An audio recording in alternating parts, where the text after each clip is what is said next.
Welcome, Chris. Literally an hour off a plane from South Africa, if I'm right, or London. Dubai. Sorry, yes. but you were in South Africa last week. You may not remember this, but in 2001, just after the Sydney Olympics, I interviewed you in Sydney at a golf day, corporate golf day for Perpetual. You were obviously in the early stages of your career. You probably don't remember it, but tell us a little bit about what's happened between 2001, 2018, just to set the stage. Apart from what Mr. Google told us, where have you been on that journey up until launching Super League Triathlon last year? Oh, well, my golf game hasn't improved at all. In all that time, I'm still terrible. It was 2001 was sort of my migration. I grew up as a runner out of Australia. My father was very adamant about me getting an education, wasn't too supportive of my dreams about being an Olympic athlete. I had aspirations of being a marathon runner, to follow in the footsteps of Australian heroes like Robert Di Castello and these magnificent runners. And I stumbled across triathlon in the early 90s. Was quite good at it. I grew up surfing, and so swimming and running were two things I could do, which wasn't usually a balance that triathletes tended to have. At that time, if you could run, you tend to not be able to swim, or vice versa.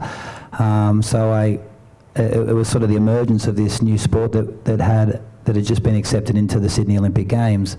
In 2001, I'd sort of gone through that whole Olympic process. I'd won world championships and stuff at that ITU distance, at that Olympic distance, and I was looking at migrating up. I was living now at that time in the States, and at that point in my career, everything was about Ironman, and Ironman as a monolith was really growing, and it was still a period when you got on an aeroplane, and if someone asked you what you did, and you said you're a triathlete, in 2001, a lot of people would say, well, what's that? Now I don't think that happens to anybody.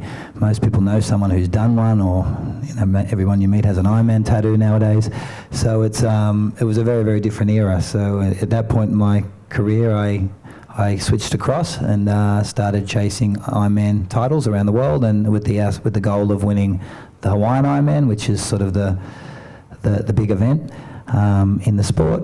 And I did that a couple of times, and won a whole bunch of events between, and tried to do more golf days and failed dismally. And since then, I retired after the London Olympics, moved to Asia. 2013, moved to Phuket to work with a gentleman who had set up a training centre there called Tanyapura, a magnificent training centre. I'd been to Phuket a few times with Roman's team doing the triathlon there. And I never knew this. I always saw Phuket as a party town and sort of the end of season, chill out on the beach sort of place. I moved from Los Angeles back to Sydney and was spending some time in Phuket working with this gentleman, and opted to move there to the sheer dismay of my wife. She spent the first 6 months in tears living in Phuket. Now I can't get her to leave the place. So that's sort of been my journey. I ran Tanyapura for about 3 years. And then I took a role with the royal family of Bahrain. If anyone who follows cycling or triathlon, the Bahrain royal family is very heavily involved in the endurance space. We put together a triathlon team, which is called the Bahrain Endurance 13 team, has the top 13 athletes on the planet. They've won they pretty much win everything. Konas, Olympics, everything, and very well funded. And then we built a Tour de France team called Bahrain Merida, which has Vincenzo Nibali, the great Italian cyclist, and we sort of manage that whole entity for that royal family. That they just acquired McLaren. This is off the record. I'm not off the record, but they've just bought McLaren. So anyone who's into cycling, they're looking at building McLaren bikes now, and it'll become Bahrain McLaren at the end of 2021. So look for these amazing bikes. I just saw some prototypes. I was in Bahrain last week, and they're out of this world. They're amazing. And then during that period, when I was working with the royal family, we talked about this legacy of triathlon. It had been so good to me as a sport, and what we could do to improve it. Everyone talks about this as the fastest growing participation sport in the world, and the numbers are growing all over the place. The demographics magnificent. But I was asking the question, if that was the case, then why wasn't there more media attention directed at this sport? And so I sat down with a couple of my business partners and we came up with a concept called Super League Triathlon, where we could own everything, where we owned the athletes, sort of like a UFC model. We own the athletes, we own the events, we own the media, we own the communications, and we could deliver made-for-TV races in key destinations around the world without being too disruptive to cities. Green, after the last conversation, very, very green. And that was Super League. Super League was born. We did a test event 2 years ago to the biggest audience ever in triathlon history, and our last event we went out to 850 million households and 4.5 million people watched it, making it 4 times bigger than the triathlon at the Olympic Games. So it's been a pretty busy time since then. Thank you. Bye. No.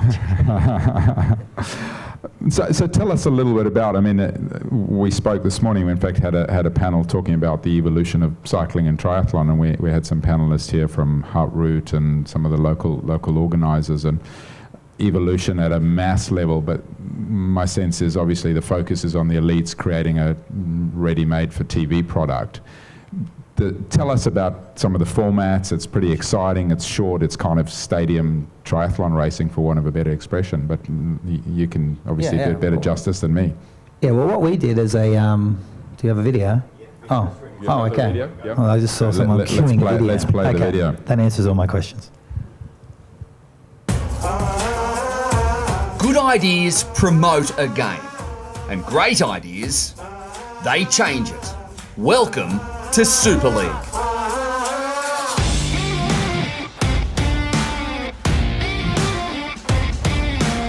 Within just 2 years, Super League Triathlon has reshaped the sport from participation to aspiration. And here is how. The world's best athletes taking on formats designed as a true and varied test of their skill sets on technical diverse courses, and all beamed to over 850 million people in 201 territories, the biggest broadcast offering in the sport's history. Pair that with genre-leading streaming and social media content, and that is the world's window to you. But what about the fan experience? Super League Triathlon delivers unparalleled week-long venue promotion via athlete activations, with everything from school and office visits to public appearances and media opportunities. And all this before a weekend battling on a course with minimal city footprint and a focus on environmental sustainability. A weekend featuring multiple categories: youth and junior racing, corporate participation, off-course attractions, and a festival atmosphere. But don't just take it from us.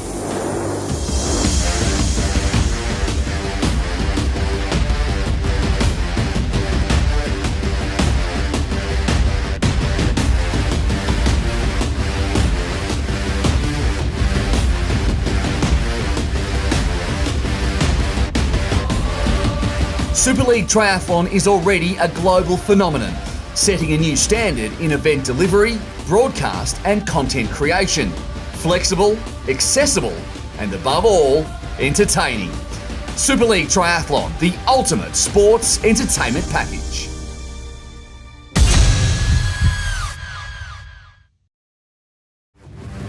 So I guess that answers the question. You want to talk to it a little bit? No, I guess that's the first time I've seen that. Well done, Lou. That's pretty cool. Yeah, basically what we did, I think, growing up in triathlon, for me, it grew up as a participation sport first. And so as a professional, when you migrated your way through that sport, I think that was the attractive thing. And you speak to a lot of the amateurs that do triathlon, and probably the same in marathon running, that they always just talk about the closeness to the... Getting underway in the women's triple mix, and we are. Desiree Reitner in the white. Swim spreading out completely. They know where the spot is. They need to hit the beach, but everyone's taking it in. Yeah, when I retired from the sport, and I knew a lot of the people that had acquired Ironman over the years, I wanted to do something because I thought the professionals, the new age, especially the new modern professional, had someone told me that, I'm sure everyone knows the Brownlee brothers, if had someone told me 15 years ago that 2 athletes were capable of doing what these 2 boys do, I would have been all in. I would have bet my house, my parents' house, everything, that it was impossible. To give you some perspective, Alistair Brownlee and Javier Gomez, they're gold and silver medalists at the last Olympics. The 1996 Olympics for Australians were very big Olympics. In the 1500 metres, there was a gentleman called Kieran Perkins who defended his Olympic title. He's an Australian icon. He was famous for breaking 15 minutes in the pool over 1500 metres.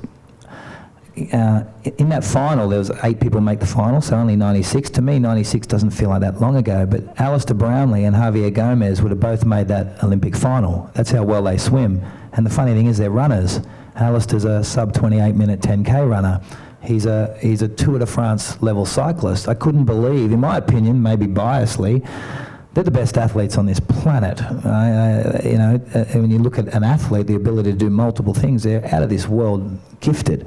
And I just didn't think they had a platform to showcase that, and people weren't aware of that because the sport hadn't provided that, and it wasn't the sport's responsibility. So I figured if I could create that platform and create formats that were entertaining, I could get that in front of a broader fan base, people would start to appreciate the difference between an athlete and a sportsman. And I always say Formula One drivers, they're unreal, but they're sportsmen.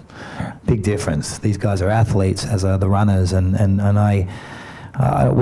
we sat down with a lot of the TV networks. We were in New York, and we asked these questions, and they basically provided us a framework of what it takes to get sport consumed now, because the consumption of sport in the media is very, very different. It's all social. It's getting on TV is the numbers are dropping off and less and less.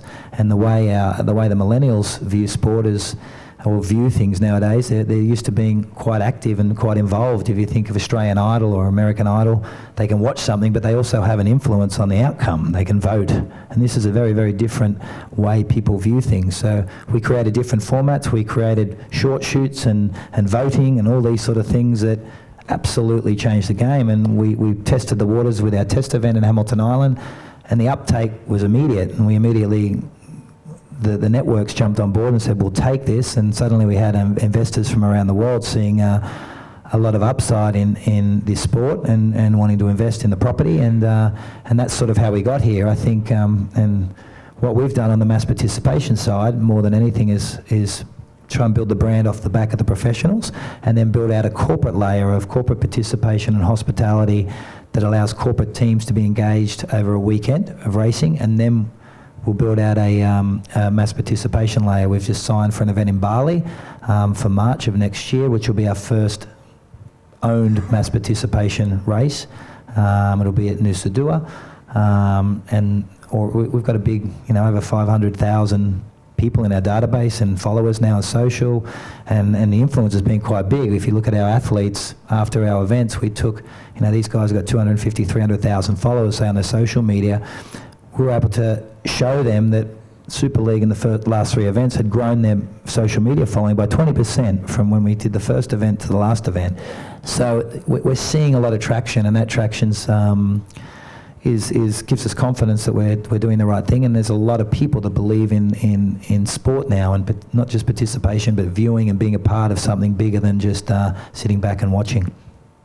It's really interesting. We've had a couple of panels that have spoken about content, and we saw some of those clips there. Some of it's on the field, it's the action, but there seemed to be quite a bit of off the field lifestyle. That's the kind of thing that your consumers are looking for, is what happens when these guys are training, what happens when they're injured. I think we had some examples on New York Marathon and the like, and World Marathon Majors.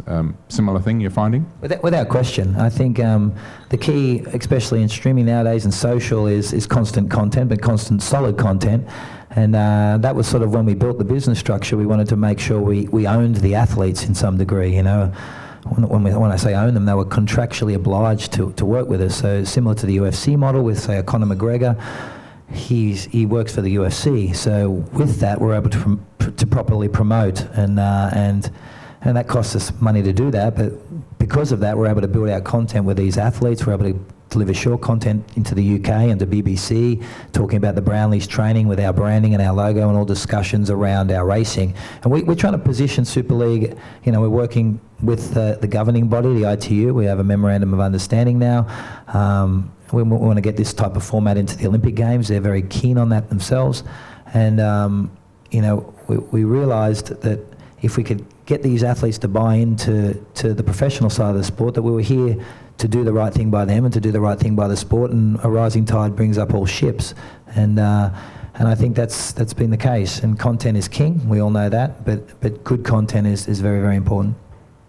Fantastic. And so from the mass perspective, because we've got a lot of people obviously here in the room, both elite and mass, where do you see that going? You've spoken about the corporates. How mass? Is it many thousands of participants of a weekend? Is it several hundred in terms of corporate teams? How will that evolve? Your Bali event maybe as an example. How many people do you expect in that?